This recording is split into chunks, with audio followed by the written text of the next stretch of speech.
Hi, and welcome to the latest dev update of Pixling World.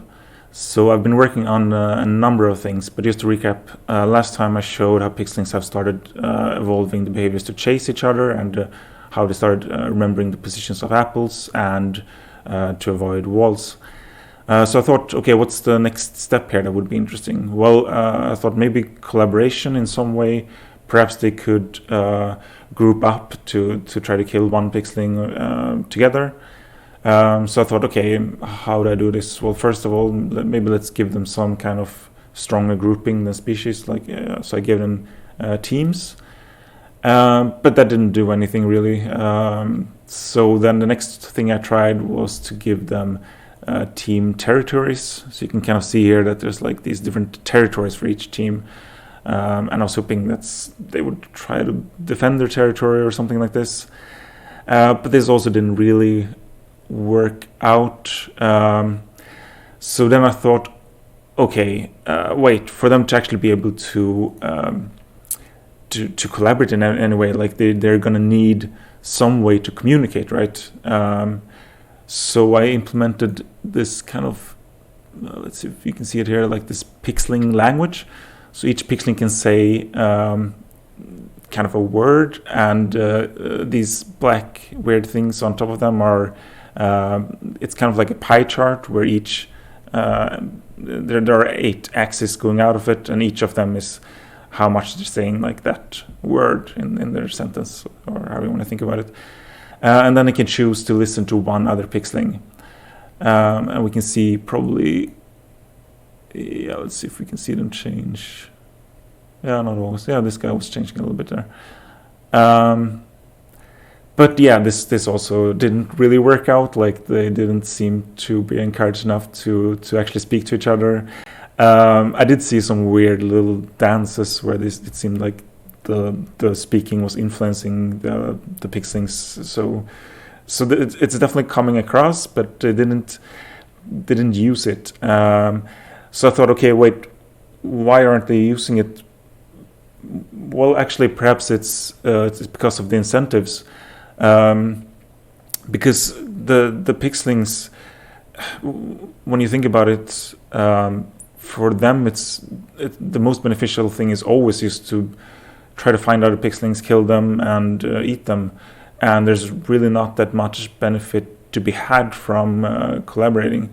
So I thought, okay, what if I introduced some kind of element into the world that would always be like better to collaborate on? So I introduced these critters into the world. So you can kind of see here, the pink little thing, there's a rabbit, and this one is a pig, and there are bears as well that I can show you later. So what happens is that if a pixeling kills one of the critters, then they will spawn basically minerals for the pixelings, so the pixelings can reproduce.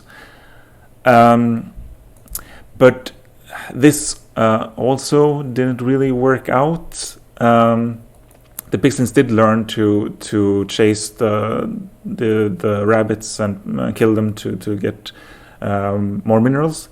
But the problem, well, I was looking at the world, and I think the problem was that it looked like this, and it was really kind of crowded still, even though I made the world a lot bigger than it was before the whole gamification thing. It was still a bit too crowded. So I started working on this latest patch where I've made the world quite a bit larger. So in this case, the world is actually something like, yeah, it's 4 kilometers by 4 kilometers. So now I think they have space, at least, to be able to kind of operate in this world. So I guess with this we're gonna see a bit more what actually happens. I haven't had time to run a better simulation, and there are still, I think even with these fixes, there are still a couple of other fixes that I need to really make it beneficial for them to collaborate on things. So here you can actually see one of the bears, and it's kind of super aggressive and killing all of the Pixlings, and they better get it out of the way. And let's see if we can actually see one of these. Okay, here is one of the pigs, and it's been killed, and you can kind of see that these corpses are spawning, and the graphics are a bit wonky, that it's spawning like Pixling corpses. But in the future, that's going to look like minerals or something that Pixlings can then eat. But yeah, I think that's pretty much it for now. I also just wanted to show, like, I added little beaches. I think it's kind of, yeah, it's just a nice little touch, I think. Anyway, that's pretty much it for this update. I wanted to also remind everyone that I do have a Patreon, and if you like this work and you'd like to support it, then you can find the link to the Patreon at the bottom, like in the comments or like in the description of the video. But yeah, I think that's pretty much it. Thank you everyone for listening.